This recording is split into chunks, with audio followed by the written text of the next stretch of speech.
Hey, my name is Greg from GSSG and the Smoking Gun. In this video we're going to look at the basses that I use, the pedals that I use, talk a little bit about the amp I use and all the equipment in between. Okay, let's go and have a look. Okay, so as you guys can see I have three basses. The one in the middle is my mainstay bass, which you'll see as me playing live most of the time, but I have two other basses which we'll get into first. Okay, so the first one is a mid-2000s Fender Aerodine, standard, black, extremely lightweight bass. Extremely thin as well, as you can see how thin that is. Signed by the one and only Duff McKagan of Guns N' Roses. He does play a bass similar to this, but slightly different. It's a Japanese model. No fret markers, standard headstock, standard tuner, standard tailpiece as well. Pretty good bass, great tones, two different pickups, great for different tones in between. Standard 2 volume 1 tone, standard input, standard tailpiece as well, standard Fender pickups, great all round bass. If you guys can get one, I advise one to pick one up because it's just a good all rounder. Next in line is my Squire, as you can see, Squire Fender Bass 6 string bass. I get asked about this all the time. Is it guitar, is it bass? It's kind of the in between. Allows me to do bass tones, allows me to do a bit of guitar stuff if it's required. Pretty chunky bass. Again, it's an R2 piece. Standard tuners at the top, guitar tuners. It's got 3 pickups. It's got a 3-way selector and a bass cut as well. So for guitar parts you might want to cut some bass, so you can cut some like that. Standard tailpiece which does have a tremolo, standard bridge as well, standard inputs. Great all-rounder and a little TIE fighter as well. Great all-rounder for doing in-between tones with GSSG and the Smoking Gun if required, but generally it just looks pretty cool.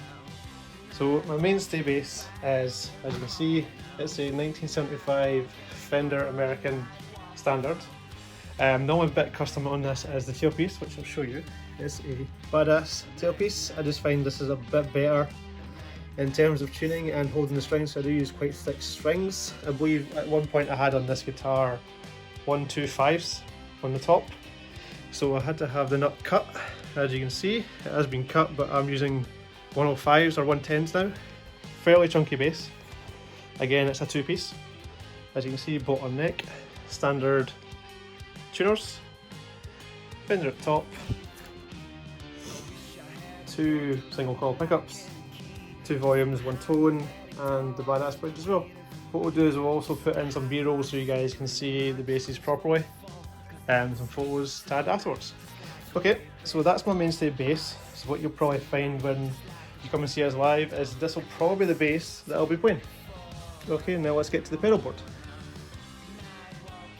Okay, so this is my main pedal board. The only thing missing from this is my Dunlop bass wah. It's currently in the studio, but stay tuned for our live rig rundown, which will have that in the chain so you can listen to some bass tones, some guitar tones. So we'll do individual rig run throughs of the live stuff we use as well.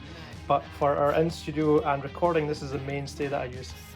So on the left hand side, standard Korg tuner off Amazon, pretty sure. It was about £40 when I bought it. Again, all the links will be down below for all our equipment we use, pedals, picks, cables, strings, so you guys can sort of look at them online and see if you want to go with them or not.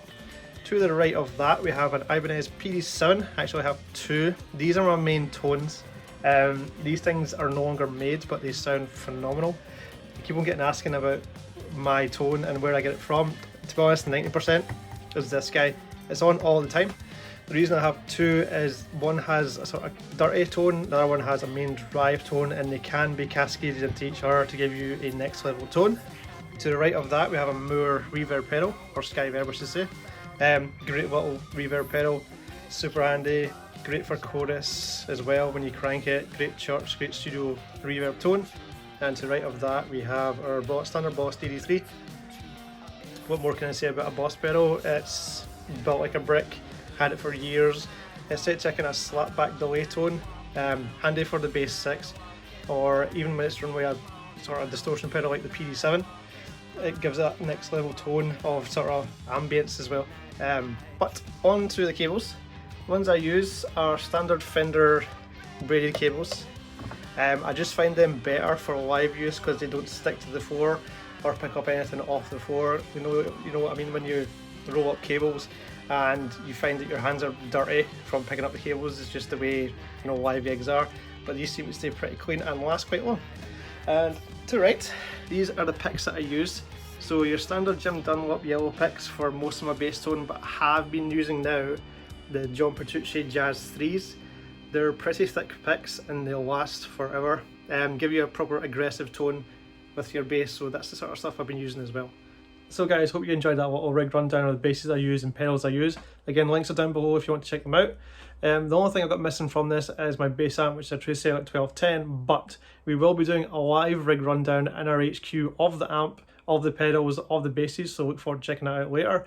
Any other questions, post them down below. Feel free to give us a like, give us a share, and we hope to see you live soon. Okay, bye bye.